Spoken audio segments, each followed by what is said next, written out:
Voilà, je voudrais d'abord exprimer vraiment un grand remerciement à IPAR et ses collaborateurs donc d'avoir choisi la commune de Djiddah Thiaroye Kao pour abriter ce travail de recherche sur le diptyque sanitation et hygiène.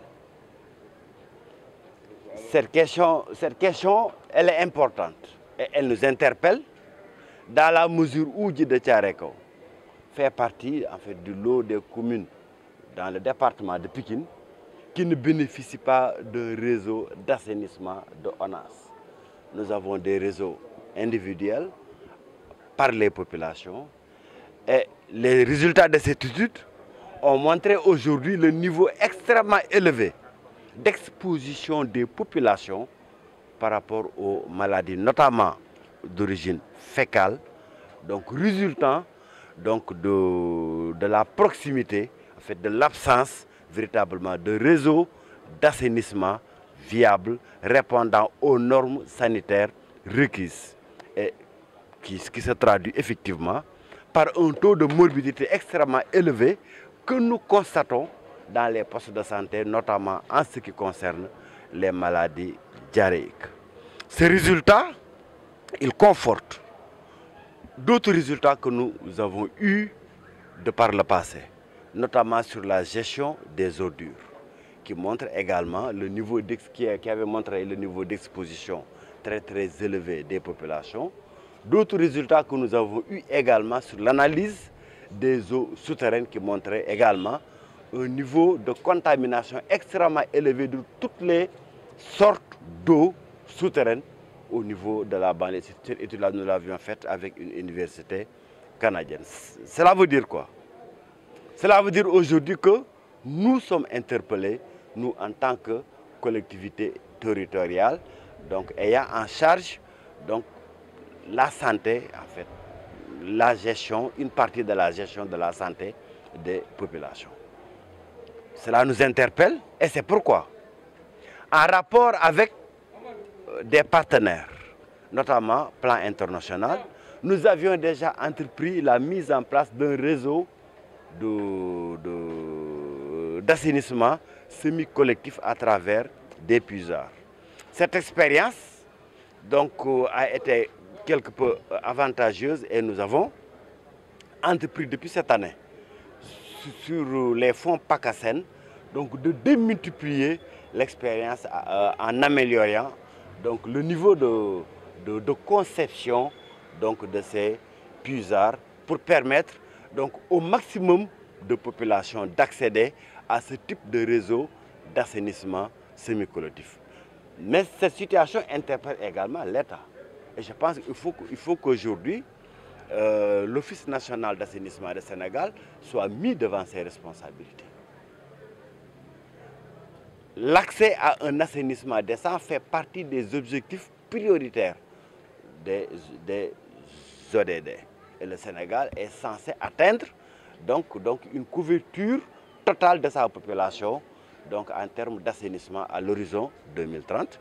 Et je pense que cela signifie qu'aujourd'hui qu'il faut que l'ONAS dispose de ressources financières conséquentes, qu'on améliore donc ces moyens d'intervention pour permettre donc que nous puissions avoir un réseau d'assainissement viable dans la banlieue. Mais cela interpelle également le service d'hygiène qui doit également disposer davantage de moyens pour pouvoir exécuter le travail de contrôle et le travail de répression dans certains cas où véritablement nous avons un laisser-aller de la part de certaines populations qui vidangent leurs forces dans la rue, qui vidangent, qui ne respectent pas les normes minimales sanitaires en ce qui concerne donc la conception d'abord et ensuite la vidange de ces forces. Oui, je pense que l'étude a montré que les élèves courent un grand risque à travers les cantines de rue où ils s'alimentent. L'espace scolaire est de la responsabilité des autorités académiques.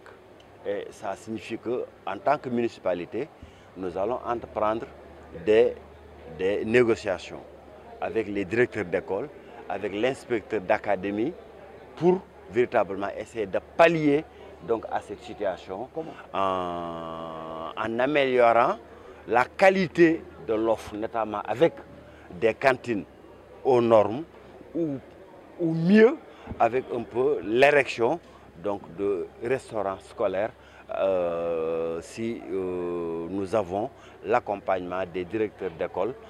Maintenant, il est évident que cela pose des problèmes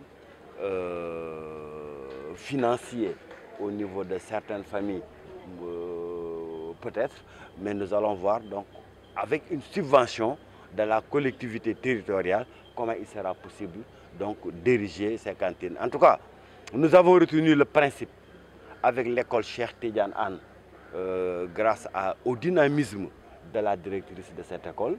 Ce sera un premier test qui nous permettra donc d'améliorer les modalités d'intervention en ce qui concerne l'alimentation des enfants au sein de l'espace scolaire. Je pense que c'est une question qui est très pertinente et qui requiert l'intervention d'une communication de masse.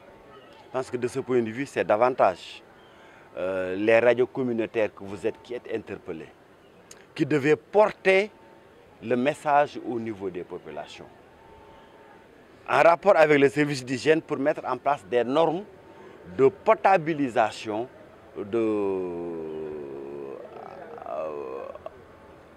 des aliments donc, qui sont destinés à la consommation. En particulier, l'utilisation de l'eau de Javel pour rincer les légumes verts, pour rincer les légumes frais donc avant donc leur consommation. Et il est important que nous puissions tenir en considération qu'il y a deux niveaux d'intervention qui se révèlent pertinents. D'abord au niveau du vendeur ou de la vendeuse, qui doit respecter un minimum de normes d'hygiène donc, au moment de livrer le produit à l'acheteur.